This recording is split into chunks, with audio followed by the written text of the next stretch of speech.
actually quite a topical issue because we've had various crises, particularly in the area that we are presenting from, and this is the Western Cape province in South Africa. And I'm actually presenting this from one of the beautiful cities, and it's from Stellenbosch. But the Western Cape has seen various crises throughout the past period, and that included a water crisis. We had severe drought issues not so long ago, where there was a real possibility of a day zero for running out of water. Was a very, very a real likelihood. Fortunately, with people's efforts, cost interventions, etc., and the fact that we had rainfall, we could actually overcome that crisis temporarily, may I add. And not so long thereafter, we had an energy crisis, and suddenly load shedding, blackouts, etc., was the order of the day. Well, right now we're looking at a potential waste crisis that could also strike us, and it's quite serious if one considers that these things are right on your doorstep. And it's quite important to ensure that we have holistic measures to address all of that. It's no use just tackling a water crisis, because then the crisis shifts to another area like energy. And then if you sort that out, it moves to waste, etc. So it's quite important that we need to reconsider in the way that we live. Our own lifestyles needs to be questioned, because we have got one planet, and there's sustainability. And in this presentation, I'm actually just going to take you through what happens when you run out of landfill airspace. And this is really where waste goes after your waste collection truck has arrived at your doorstep, and everybody forgets about where it goes to. Now, what happens when that particular area starts filling up and there's nowhere to go?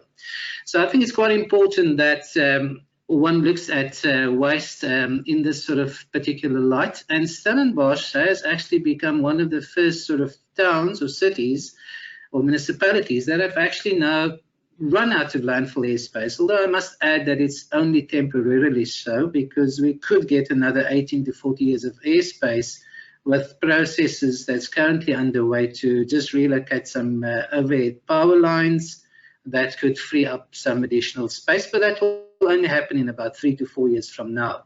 So in the interim, for the next 3 years at least, we will have to start moving our waste at huge distances and at huge costs. So obviously there are cost implications associated with it that we need to bear into account as well. It's not all doom and gloom, however. And I think it's quite important to just get an understanding with regards to what can be done. And maybe, quite often people say, well, why waste a good crisis? And I think this is something that we really need to start considering. Just to give a background as to where we are located, as mentioned, we are in the Cape Winelands district of the Western Cape province, and Stellenbosch is one of 5 municipalities located there. And on the map, you see an outline of the sort of 900 square kilometer area that we service. And our key functional areas are area cleaning, solid waste collections, waste disposal, and then waste minimization. Not necessarily in that order, but these are the sort of key functional areas of ourselves.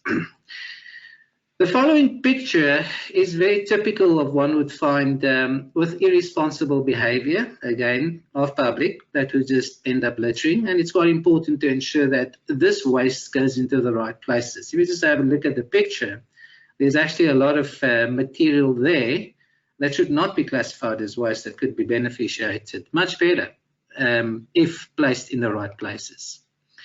In terms of our area cleaning, we make predominantly use of the Extended Public Works Program, or EPWP for short, which is actually a government program in which job creation and poverty alleviation are 2 of the key motivating factors to try and get an unemployment database, get people off the database to actually come in and do the tasks that is so needed within the municipality. And our area cleaning component takes up a lot of the EPWP workers. So although the top sort of structure would be more permanent positions, the rest of the employment is predominantly under the EPWP domain. And that is something that one needs to consider as well going forward. And I've just added some pictures of just people cleaning and ensuring that waste is collected off the streets in order to give the town that sort of aesthetic feel of neatness, cleanliness, and just something that one could really treasure going forward.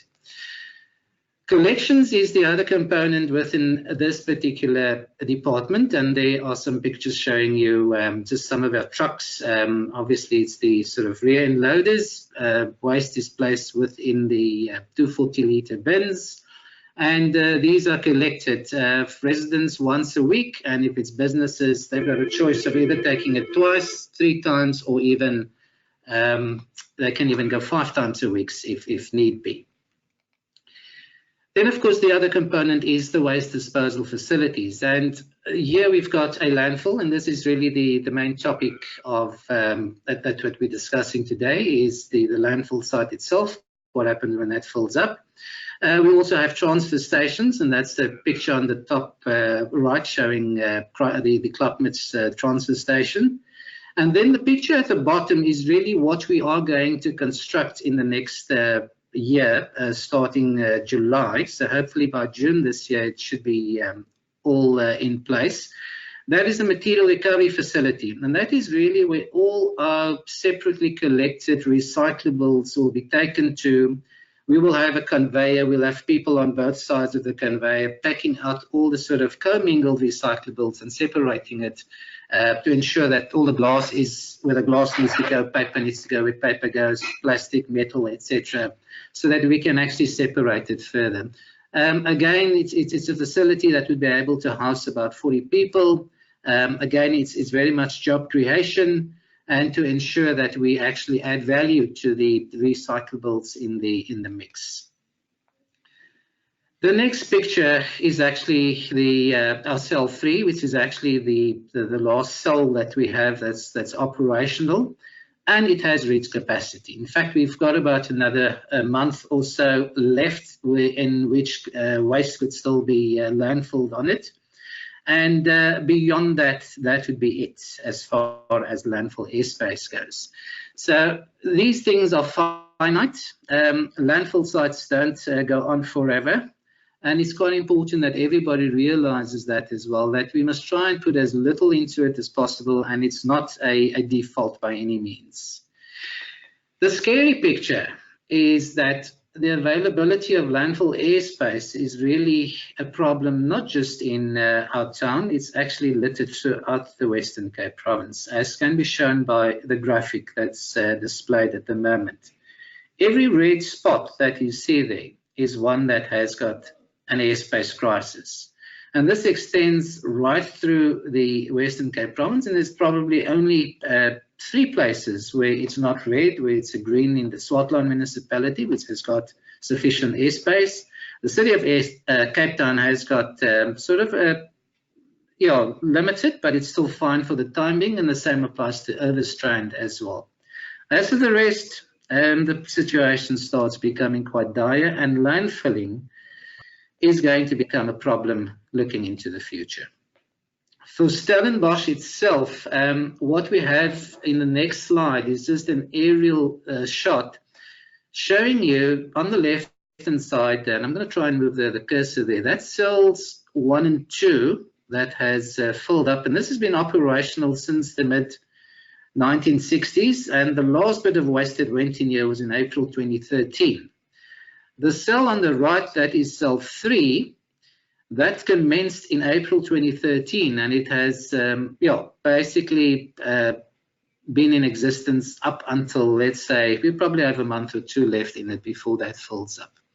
However, the reason why there's no other cells is that we had power lines that were actually crisscrossing over this, a 66 and a 132 kV power line. And we are currently in the process to have that relocated and moved around the site so that we can free up the airspace as depicted on the side here. So this is what is known as piggybacking. So we'll be piggybacking between cells 1 and 2 and cells 3 to actually try and get more airspace out of the facility. And it's that airspace that would be able to give us anywhere between 18 to 40 years. Now, I'm using 18 to 40 years. Now, that's quite a wide gap in terms of time period. 18 years, if it's business as usual, if people want to continue to just discard and we take everything to landfill, we'd be able to get 18 years max out of it. If we become more diligent and ensure that waste minimization and we don't put unnecessary material to landfill, then there's a great chance that we can actually extend that up to 40 years, which is great because, well, what happens after 40 years? Who knows? Maybe that will be someone else's problem then. But by that time, there may be other new technologies that will also be in existence to be able to take care of the waste stream. But yeah, if we can at least secure 40 years, I think we'd be fine for at least this generation and the next that's to follow.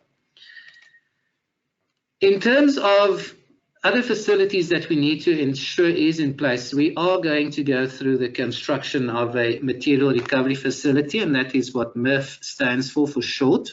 And this is where all the recyclables will come to, as depicted in the previous pic, where people will be picking the mixed recyclables off the conveyor.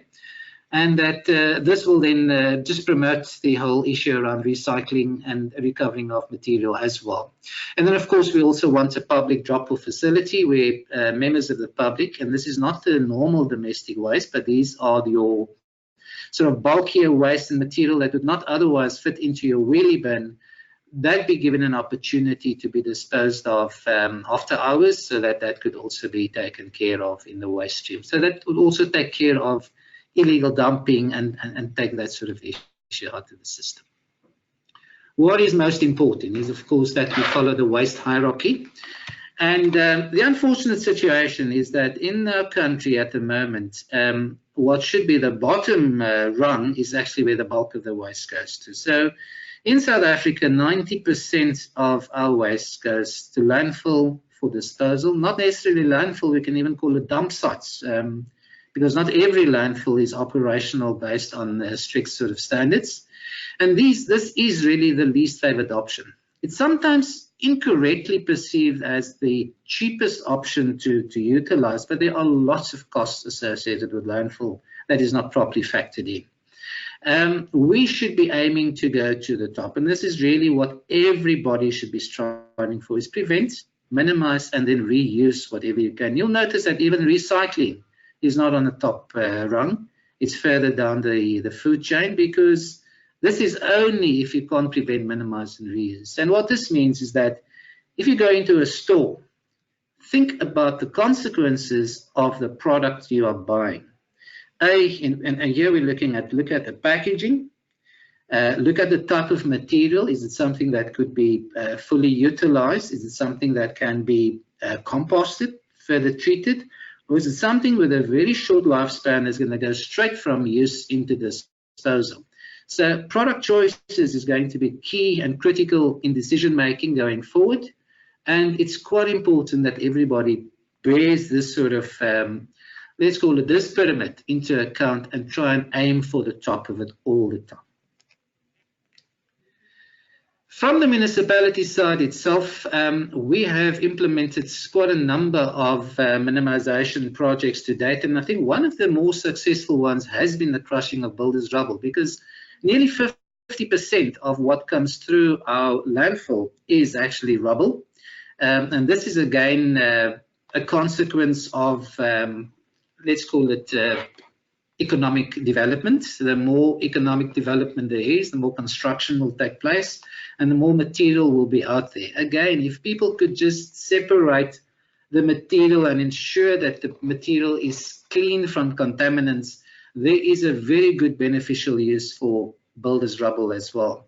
We have a crushing project in place currently where material is then crushed, it is screened, and you can actually screen it from, and this is from the civil sort of standards, you can screen it from G3 material, which is a sort of better quality material on top, right down to a G9 sort of spec material.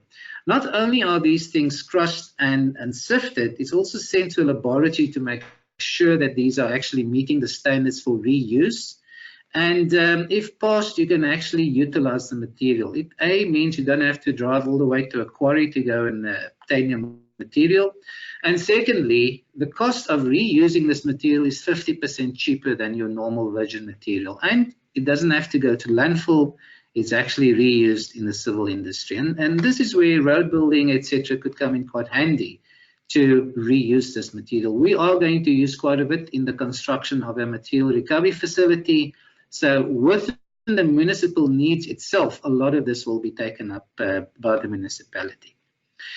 Then, of course, the other material that's also quite important to treat is garden refuse. A lot of our green waste. Once again, it's important for the public to note, keep it clean and keep it green. You don't want it mixed with papers and glass and other rubbish, all thrown into the green bag and then brought to the landfill. Keep the green waste separate, keep it clean, because it can be shredded. A lot of it can be recovered and it's used for composting purposes once it has been shredded. Again, the municipality is one of the bigger uptaker of it. We probably make use of about anywhere between 80 to 90% of the chip material, because it's actually used with the sludge from the wastewater treatment works, where it's used for land farming application. And quite a bit of the mulch is also used for our small farmers project, which is run by our local economic development department, to ensure that the soils are obviously of a good quality and good nature. Then, of course, yeah, there used to be a myth going around that recycling is only for medium to high economic areas. It only works in areas like that.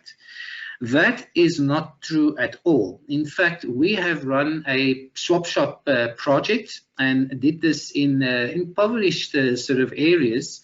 And one of the key areas in the pictures here depicts what was put in place at Klapmits.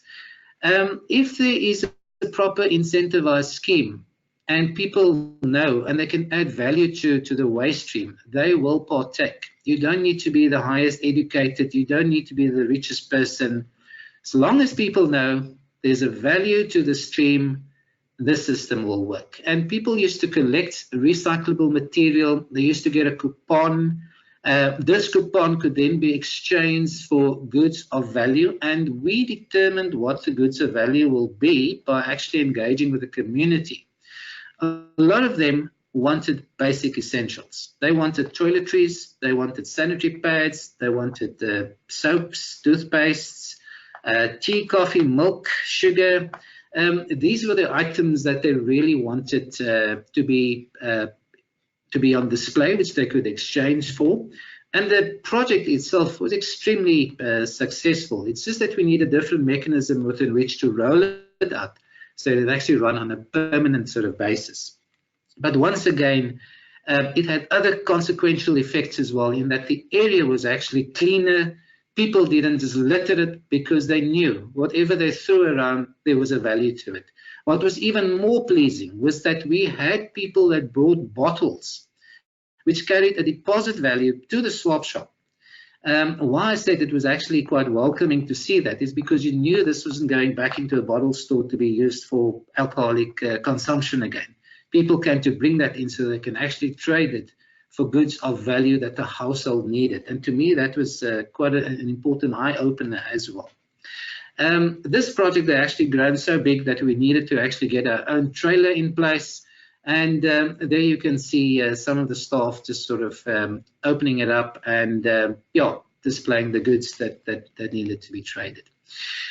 Schools are a very key component, especially starting with the primary schools and then moving to the high schools. We have 62 schools within the Stellenbosch municipal area, and it's quite important to get each and every one of them involved with recycling or waste minimization in any one form or the other. Even if it's just a little thing like we will just recycle the paper. that's good enough. It's a start, because it's quite important for people at a very young age to start engaging and taking care of the environment in this way, because it will become a way of life for them. By the time they reach high school and university, this should become second nature altogether. And this is one of the other key important areas that we are also strongly focusing on to try and get as much schools involved with this particular project. Stellenbosch itself, the municipality, has a lot of events that are held here. And one of the key things that we've actually built into it, we've actually got an events committee, is that all events that are held in Stellenbosch must have a waste minimization component to it as well. So people need to hand in their waste plans. They need to inform us how they intend to divert their waste legally from landfill, and what measures are going to be put in place to ensure that as much of the waste stream is actually what will be beneficiated, recycled, and they need to actually prove that they've got contractors in place as well. And yeah, this was just, okay, these are little outdated figures for the year 2016 and 2017. And you can see that the sort of number of events that's there, and the amount of waste that's been diverted by just implementing an events management program is significant. And I think we need to try and do everything in our powers to ensure that we don't fill up our landfills unnecessarily. However, our biggest challenge really is around the informal areas. And if people thought that this is a picture from maybe somewhere else in Africa, that's not true. This is right here on our doorstep. Again, it's rivers that are completely polluted with waste. We've actually got a major project in place currently to try and remove as much of that waste, if not all the waste, with our EPWP component, and have that whole area cleaned out, and put strategies in place that will prevent people from littering and dumping waste indiscriminately. Doesn't matter if it's an informal area. Pride of place is so important, and that is really what we need to strive for. Because there's a lot of work that needs to be done in terms of awareness raising, education, training, and ensuring that we have got receptacles in place where the waste stream needs to go. And so this is something that we are going to focus on predominantly over the next year, just to try and ensure that our townships are going to be as spotless as possible. That has started already, but there's still a way to go to get to it. Sometimes people get very ingenious as well. And again, this is in another sort of township where, yeah, people think they're clever, and that has subsequently been removed. But it's all sort of situations and issues that we need to address as such. We have tried to move away from traditional methods to actually, try and move away from skips, because skips, are bulky, they are unsightly, they fill up quickly, and normally it is women and children that needs to take the waste to the skips. And we thought it may be a good idea to install what's known as Moloks. Moloks are actually containers that are 2/3 above the ground, but below ground you actually have 2/3 of the actual carrying capacity. And each of these Moloks, this Molok in particular, can carry something like, it's the equivalent of 21 wheelie bins, and it's easy to use. And this is a picture from Europe that where it is actually in use. The product itself originated from Finland, and I thought it may be a good idea if we can actually, instead of utilizing skips, let's try and utilize Moloks, which the public could then use. Again, what I'm going to show you is that importing technology and ideas can have certain consequences. So, yeah, we try to put the Moloks in place. As you can see, it got all scribbled over. All the nice sort of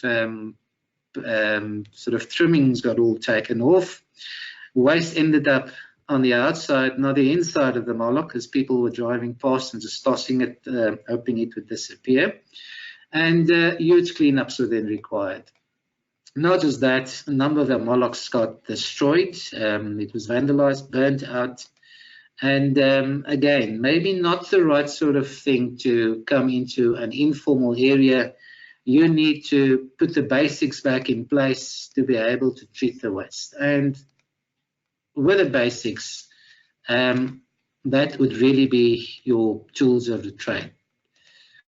And the tools of the trade is, again, putting people in there with your brooms, with your spades, with your buckets, with your black bags.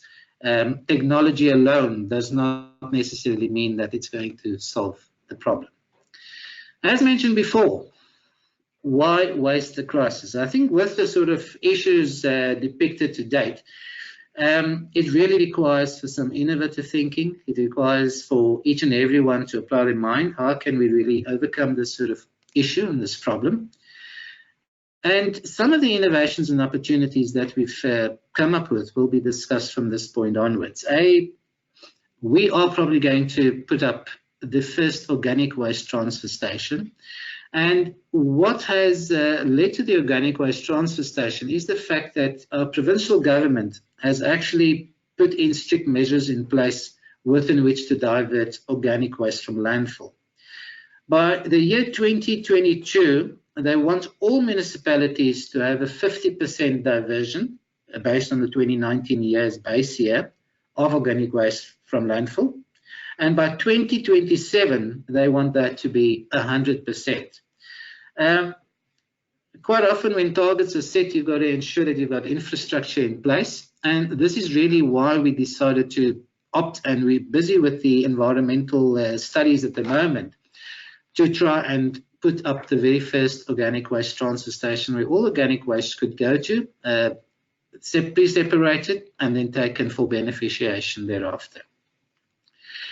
We've also got on the bottom left corner, this is what's known as cryptocurrency. And we tested this on Madiba Day last year, where we have what a currency known as the VOLA, which actually stands for volunteer dollar.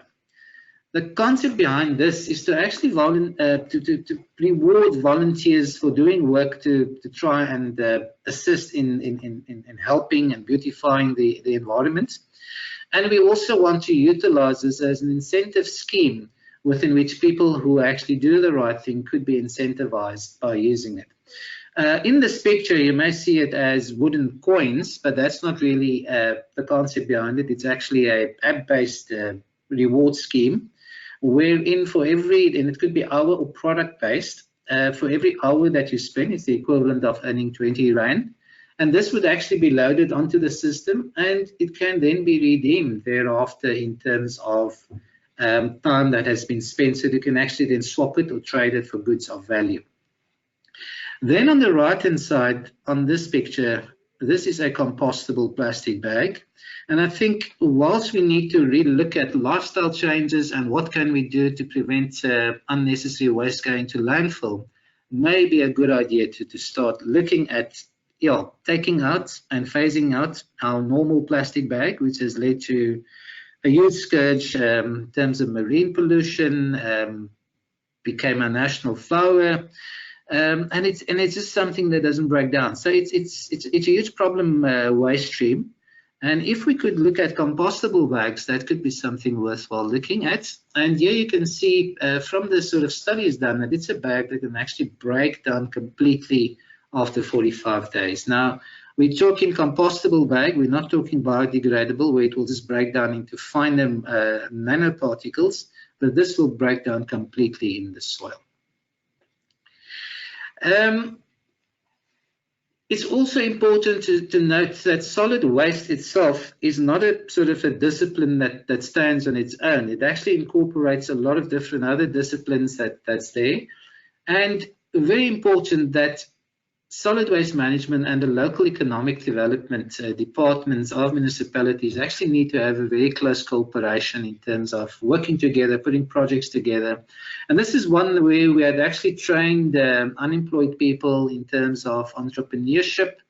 The picture on the right shows the training done. And these two gentlemen that you see on the left actually partook in the program and then decided to partake in the project set up by the local economic development department, where they would collect recyclables on a bicycle. and then sell it off and make a living through it. And from earning nothing at all, they've actually been able to push it up to 10,000 Rand after a few weeks of starting up the project. So from 0 to 10,000 is quite an achievement. Yes, they did tell us that it takes a lot of energy, takes a lot of effort, and they would cycle approximately 40 kilometers a day. But the good thing he told me was that you stay fit in the process, so what could be healthier and earning money at the same time? But this is just one example of, projects where the two departments need to work together to be able to get good outcomes. We've also done some R&D, and we're going to extend that this year as well with home biodigesters. Again, this is a simple little unit. It's about 1.4 meters by 1.2 meters by 1 meter in diameter. Where food waste, and this particular unit can take about 6 kilograms of food waste a day, is fed through the system, gets grinded. You add a little bit of the water, which is like the saliva in your mouth, where it gets broken down. In this particular box, there are 2 bags.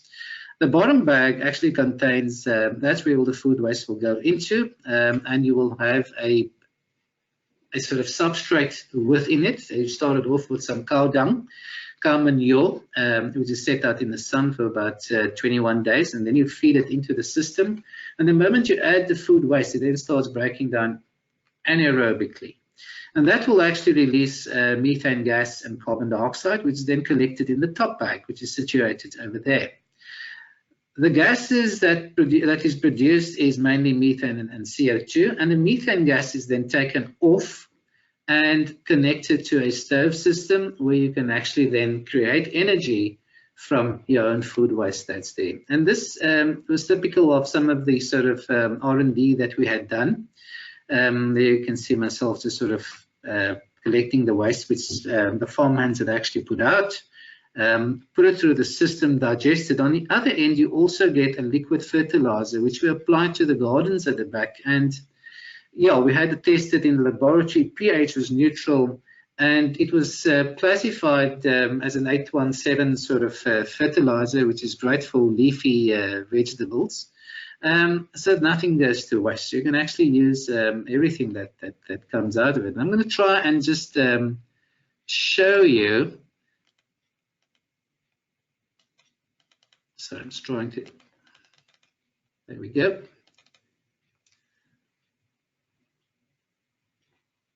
Just bear with me. I just got a little video that's maybe sideways, proving that this is not just talk, but these things actually do happen.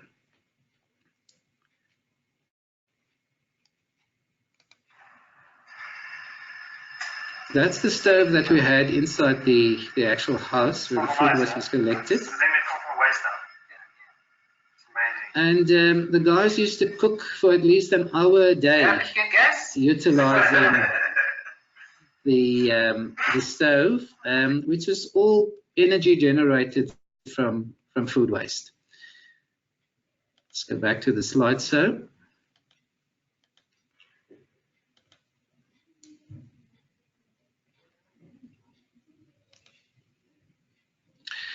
Right, coming back to what will probably be one of our sort of marquee projects that we want to go out on for this coming year is to start introducing the compostable plastic bag. I call it plastic because it's actually a plastic bag made from a plant and not mineral oils. As mentioned before, this is what will happen to it. It's fully compostable. It's got a very good tensile strength of about 10 kilograms that it can carry.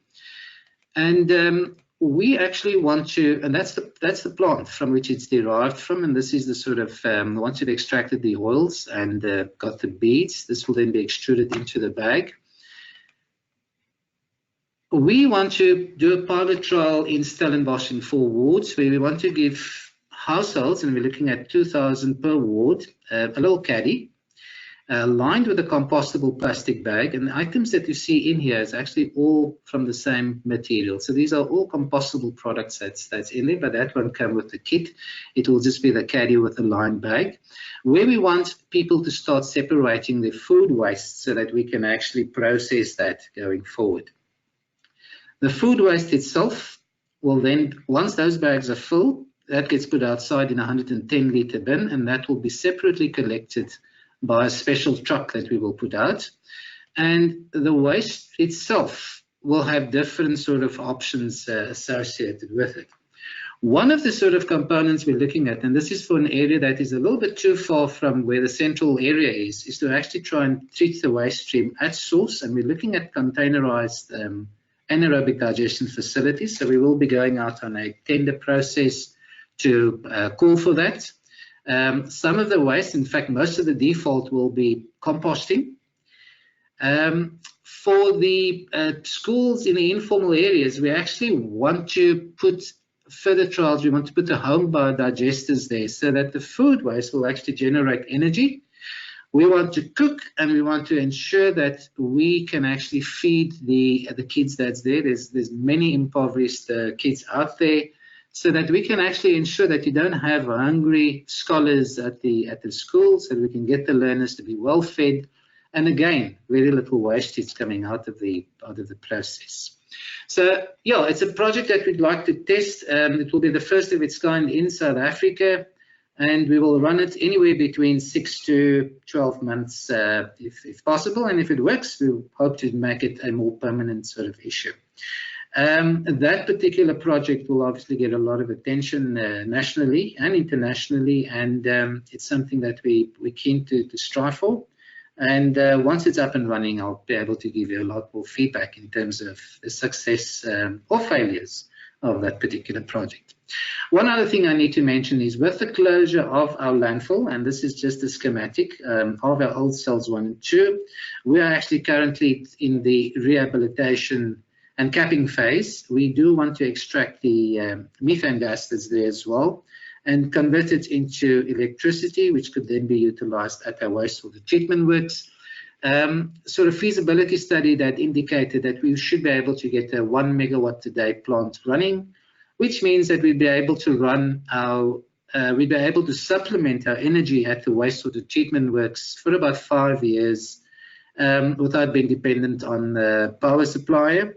And for the capital investments, you're looking at a repay back period of 2 years, and you'd be able to get 5 years of benefit out of the gas that's there as well. So it's a no-brainer, and it's something that we seriously need to strive for. So having said all of that, I think it's quite important that although we may see a dire situation in terms of having no airspace for a good few years, I think this really puts everyone in a situation to question themselves. And with a crisis, there's always an opportunity, and that is really what we want to strive for, to ensure that we can actually move in the right direction. The landfills itself, to continue just putting everything to landfill is not sustainable. It's the wrong way to go. There must be landfills. There will always be remnants that you can't do anything with. And it still has an important space, but it's not our first choice. That should always be the last resort. Thank you very much. Thank you so much for that question, Zainab. Again, the question was how many households per ward in the pilot study? We're looking at 2,000 households per ward, and we've identified 4 distinct wards that we want to utilize. Key reason, we've actually chosen these wards strategically because we have a corporate sponsor that is willing to be part of this pilot project. And one of their big stores is situated in one of the wards, so they would be stocking the actual plastic bags. And again, in terms of the reward scheme, they were quite willing to also be a participant in it as well. So that is the other ward was chosen because that is really where the organic waste transfer station would be set up, and it's quite important to get the buy-in from the public and for them to know what happens to the waste. It would be great if they could participate in that directly as well. Then, of course, it's good within this sort of informal area to trial that too. And again, the sort of solution that we're looking at there is perhaps not only composting, because food gardens and food security is an important issue, but to also trial the home biodigesters to try and feed the populace that's there, or the kids that's there. And then the other one is actually a town that's a little bit more remote in Franschhoek, where we don't want to transport and create logistical issues with moving the waste back to Stellenbosch, but to actually treat it at the facility or in the area, so that we cut the cost drastically, and you actually reuse and get the benefit of it right there in the town itself. And that's why we're looking at the containerized anaerobic digestion system as something that we'd like to trial. Thank you for that. Once again, at what scale would we operate it? Because it's a pilot, we're going to scale it to the pilot scale first, which means 8,000 households. Again, we're looking at 3 different sort of avenues within which to look at it. Composting, I'm actually now working with our local economic development department for land, and we're going to put out a bid for a composter to come on board within which to compost the material. We're probably looking at about 1 hectare of land. We can use more, but I'd like to do it to scale first. The composting would be more your default rather than your immediate sort of way within which to work with it. It's fine for certain areas. But then again, we've also got the anaerobic digestion facility. So that would be scaled to ensure that we can at least try and accommodate the 2,000 households. Not all of it may go to it. We've also got some land there for composting, should it be more than what our requirements would be. But for the AED facility, we're looking at a 600 kilogram per day sort of feedstock to start off with. These can be scaled up, but I'd like to start smaller and ensure that it works before we start scaling it much bigger. Yeah, so it's all going to be scaled based on the actual pilots that we are going to run. Okay, great. Thank you so much. Then Prof. Linda Godfrey asks you if you are working with ORASA on the compostable plastic bag application. She says that there are mixed opinions around the use of compostable bags in South Africa. If we have dual products on the market, there's a potential risk to our compost. That is very true, and it's yeah. Thank you once again, and good afternoon to Professor Linda Godfrey. Good to have you on board as well. Yes, I am aware of ORASA. I've actually been invited to one of the workshops that's coming up sometime next month, where biodegradable plastic bags is actually the topic of discussion. And yes, it had been pointed out that you could get this sort of confusion in terms of, you know, what is compostable, what is biodegradable, what is just normal mineral bags. And one of the key things that we're looking for this pilot is to ensure that these bags are actually properly color-coded, so that you'd be able to see immediately that this particular bag, it needs to stand out. And it also feels completely differently to your normal bag. And it's something that we will obviously monitor from the outset, so that it don't get sort of cross-contamination as well. One of the other things that need to be noted, although we're talking about compostable bags, it doesn't mean that these bags can go into all these systems simultaneously. We are not going to put the bag with the waste into the anaerobic digestion facility, for example, because you'll be doing more damage than good. But the fact that it was contained in the bag and the bag is sort of separated means that you can still utilize that for the composting process, and nothing really goes to waste in the process. So yeah, the bags would be more a holder. It doesn't mean that the bag goes in with a total solution that we're applying, but it will definitely all end up in the compost heap that will be there. Okay, great. Thanks so much. So the questions are rolling in, Saliem. Keith Wetmore asks, or says that great news and great presentation. He says, nice to see innovation in bureaucratic organizations, but if we can cope with green and food waste in the future, great. How do we cope with monetizing existing plastic waste so that all plastics will have a value and enable it to be collected by entrepreneurs? After all, single-use plastic production is predicted to increase hugely. Keith, thank you for the first part, and then you ask a very difficult question. Yes, it's going to be tricky. Don't think any of this will be without its challenges. When we talk about phasing, we hope that these sort of compostable bags could replace the your normal sort of single-use plastics. It's not that there's no solutions. We're also looking at solutions and other solutions towards the plastic bags. And I've just been contacted earlier this morning from parties that have just come through from Costa Rica, where they actually want to demonstrate what could be done, and this is actually utilizing plastics in the sort of building industry. So we are always open, and I'm always open to looking at other sort of avenues wherein the single-use plastics, when it's reached the end of its life, that it could actually be reused in some other form or matter. We need to seriously look at that. We don't have all the answers and all the solutions as yet, but there will definitely be spaces for each and every waste stream that's there. What's quite important is that if we could actually get the compostable bags to slowly start entering the market and taking over, we obviously don't want to create a situation where the one economy will cause a death of another.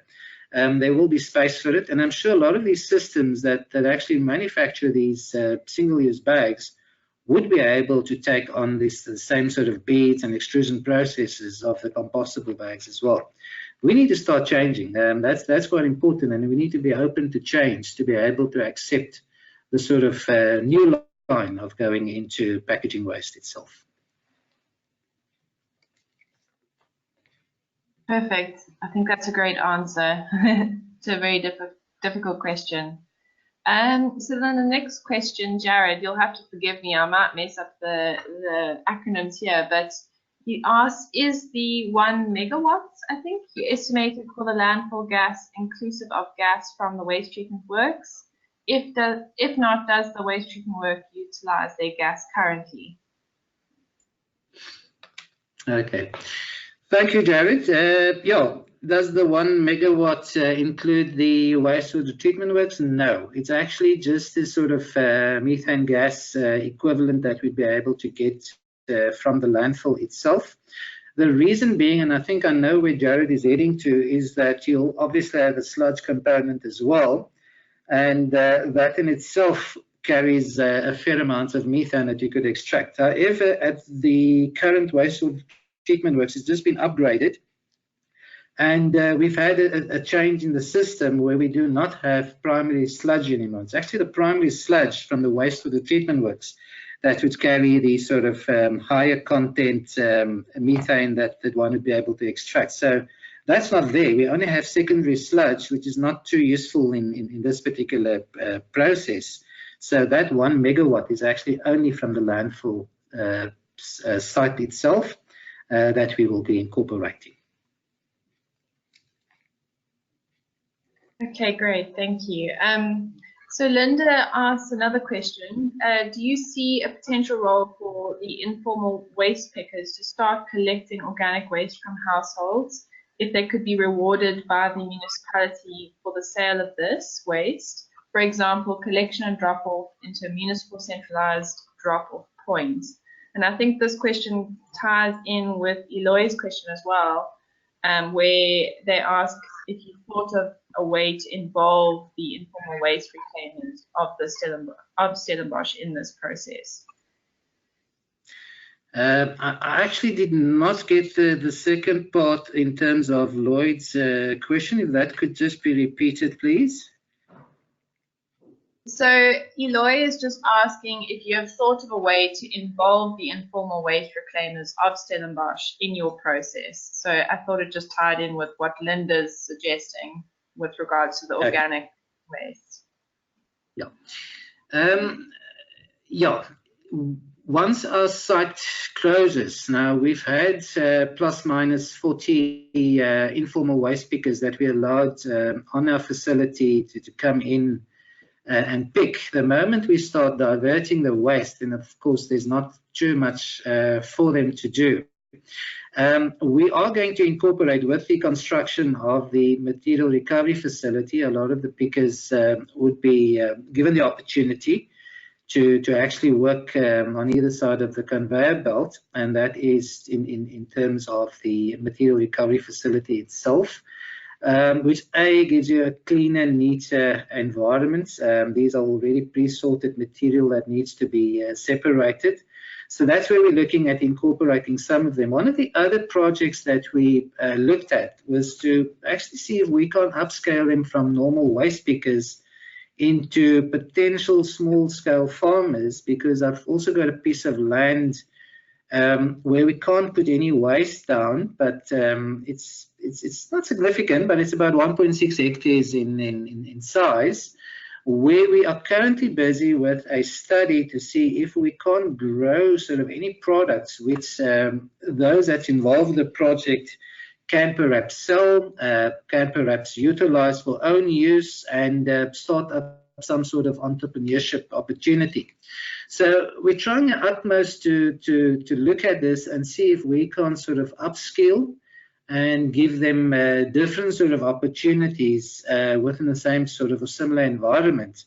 But yeah, we hopefully we could train them and get them into a newer sort of a new sort of vocation as such.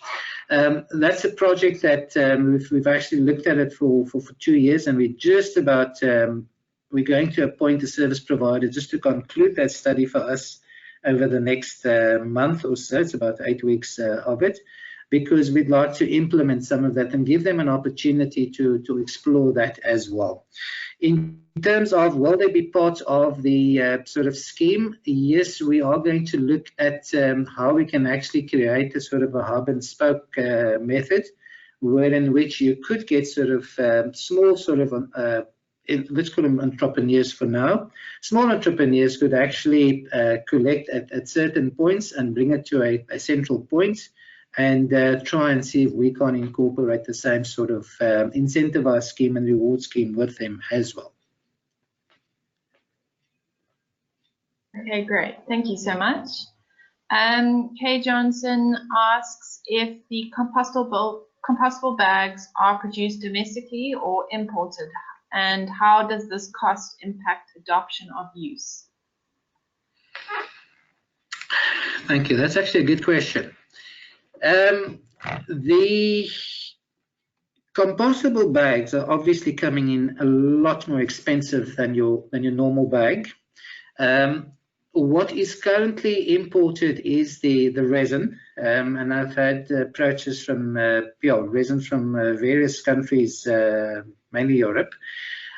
What we would like to do, and this is why we want to work closely with the academic sector and the university that's on our doorstep, is to actually find plants very similar that can replicate what the cardoon weed had actually done, which is grown in Sardinia, where these compostable bags come from. If we can't grow similar, we don't want to import and put alien vegetation here, but if we can't utilize our own sort of plant material and thereby reduce the cost considerably to try and manufacture these bags locally as well. So initially it will come at a sort of higher cost, like most new innovative products that enter the market, but within time, and hopefully within a short space of time, we hope that it would be able to compete on par with the normal bags. But I think it's a great sort of research opportunity to try and see if there are local sort of plant species that we can extract the oils from to be able to make these compostable bags as well. Awesome. Okay. Then Hugh Tyrrell asks or says that it's lots of interesting technical innovations and experiments. How are the human behavior lifestyle changes being addressed that your last slide says are essential? Firstly, humans tend to react as soon as there's economic drivers that act with it. And again, the fact that we need to transport waste at huge distances, which means that the tariff obviously, unfortunately, needs to increase substantively for waste management. So we're looking at about a 16.5% increase. And I think when we had the water crisis, we had to move from, I think it went right up to level 6B, and with that was also economic disincentives that were associated with it. Our current situation, because of the costs increasing, means that we can actually return to current levels if we start changing our own lifestyles and if we can all bring our part, because unfortunately, unlike the water crisis, new landfills are not going to fall from the sky. We can't pray for that. And that's why it is very important that people behavior come into it. One of the things is I don't want to really penalize, and that is why we were looking at the sort of reward scheme as such, in terms of people that are participating in the pilot to actually be rewarded. And for those that's not part of the pilot, it said, but we'd like to be next, and why aren't we incorporated? So you're actually driving the sort of behavior by, and I want it to come naturally rather than being enforced by the municipality on the residents, so that and we've done some of the calculations, doing the rewards and actually doing an expenditure on it. In the long run, it actually works out much more cost effective than the way we were going and sort of rate of just moving the waste far afield as such. So I think the economic incentives is important. Obviously, the communication, constant communication, awareness, education is going to be paramount, and there will need to be a great rollout of that as well in order to supplement and ensure that we can actually bring together the sort of lifestyle change. Yeah, it's all great to put it all on paper and put these plans together. We'll only know once we test it, and that's when we'll, the proof of the pudding is in the eating. Okay, wonderful. And I think this follows on quite nicely to Herman's question, where he asks if you've considered incentive-based tariff models to reduce waste from households. Always, thank you for that. Always very difficult in terms of putting that together, because I think pay as you throw would be absolutely fantastic if we can actually do that, because that's really how you'd be able to meet those sort of targets. Unfortunately, within municipalities, you've got sort of fixed infrastructure costs that you need to supplement, and that makes the whole issue a little bit more trickier as such. One example, when we had this sort of water crisis, the fact that people were told to start utilizing less, using less water, meant that there was actually less of an income to the municipality in terms of water sales and electricity. And that actually meant a budget cut of about 15 million in this municipality, because we were not getting the revenue. So it's quite important that the sort of income that comes in needs to meet the sort of infrastructure costs, and that is why pay as you throw becomes a very difficult model to implement. I'd much rather try and work on the sort of reward schemes to see if we can incentivize it and try and get that balance going. But because you've got historic infrastructure that's there that you also need to meet your demands, and makes it a little bit tricky just to go on the pay-as-you-throw system. Great. Then the last question that I can see in the chat, again from Keith Wetmore, he's asking, what about the Milan experiment in Italy, where he believes that they have stopped all waste to landfill?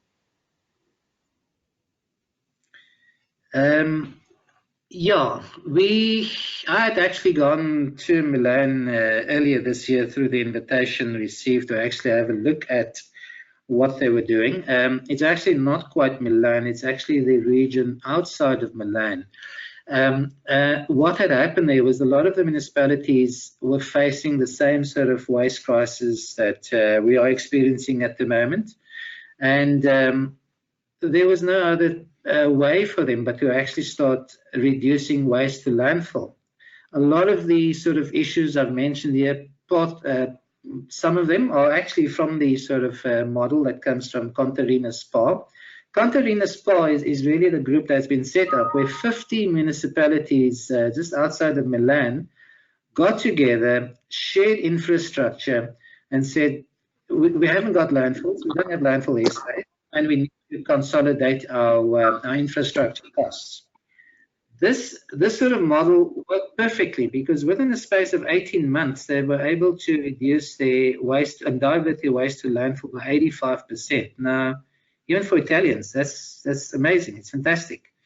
And that's a sort of model that we also want to work with, and our provincial government is actually very keen on regionalization, which is a very similar sort of concept to what the Contarina SPA put together. In fact, provincial government had indicated that they will not license any new sort of facilities unless it can be proven that more than one municipality can get a benefit out of it, and that we start looking at regionalization. So regionalization really is the pooling of resources to be able to get more out of finite spaces that and finite finances that we've got, and that is really the way to go. So we are looking at that. They have actually come back to us. They've reciprocated that visit to Stellenbosch, and the Italians or those that were involved with the project are keen to work with us to assist us in getting to the sort of targets that we're trying to set as well. So there's a very close collaboration between ourselves and them. Okay, perfect. I hope that answers everyone's questions. We have run a little bit past past. I think if there are any further questions, please pop me an email and then I can pass them on to Saliem. And again, I just want to thank you so much, Saliem, for presenting today. It was a really, really great and insightful presentation. And I feel positive after the presentation to know that you guys are really, making some good headway with your efforts to reduce waste going to landfill. I would also like to thank everyone who attended today and for the interaction as well. It's also been really, really wonderful to see the questions pouring in. And is there anything that you would like to add, Saliem? Yes, just thank you very much for the opportunity to present. I think you're running a wonderful series, and I'd like to wish you all the strength going forward. We need a lot of this. To everybody that had participated, that had joined, that had actually sent me a lot of mail as well. We may not have answered everything, and I think by the time we start running the sort of pilot, there'll obviously be a lot more information that will come to the fore. I would just like everybody, I'd like to encourage everyone just to keep the contact with me. I think my contact details are there. You can find me on LinkedIn as well. Just stay in touch, and I think we need to all hold hands, and if we can consolidate and move forward, who knows, maybe we'll be able to solve this issue. And but yeah, it's not one person, it's everybody that needs to pull together to make a difference.